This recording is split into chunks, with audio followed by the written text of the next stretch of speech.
Today I'm out on Oompa Lake, and as you can see I'm in the Dragonfly 2XC two-seater kayak.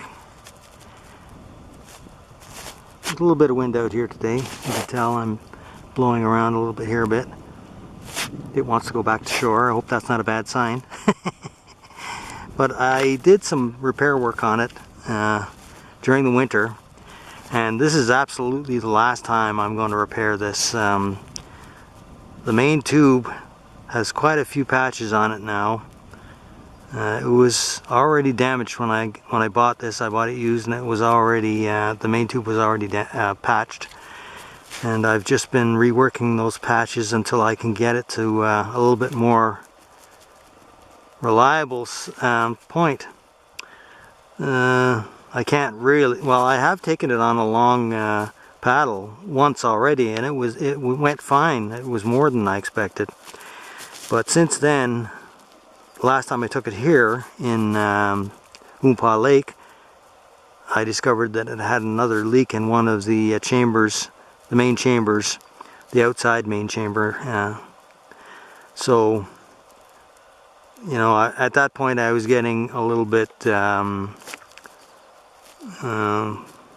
in despair about the condition, because I don't really think I can make it so that it's completely reliable like my advanced frame single is. I think at some point I may have to buy a new main tube and a main tube cover, because the main tube cover that came with this is only a partial cover, and it doesn't cover the two bulging ends, the bow and the stern. And I think that was a fault in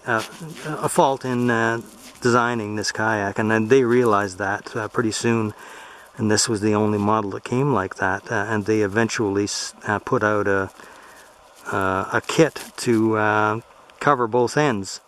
They don't have that kit anymore. I tried to get the two pieces, but they don't have it anymore. So my only option now will be to get a full main tube and a full main tube cover for a Lagoon 2 kayak, which is the newer model of this, and it's a much better system, having the full tube cover. And I think even the tube, the material, they've made improvements to that too. So it may be that I'll end up doing that, but like for now, I wanted to be able to use it. So that's why I went to the trouble of trying to patch up these previous repairs that were made. Well, if it doesn't work this time, I won't be taking this kayak out again until I get, like I said, the new main tube and the new main tube full cover. But let's go out and see anyways. It's a beautiful day, and I haven't paddled, well, I only paddled once so far anyways in Estan Lake, and I haven't paddled in Oompa Lake this year yet, so let's go out and see what happens.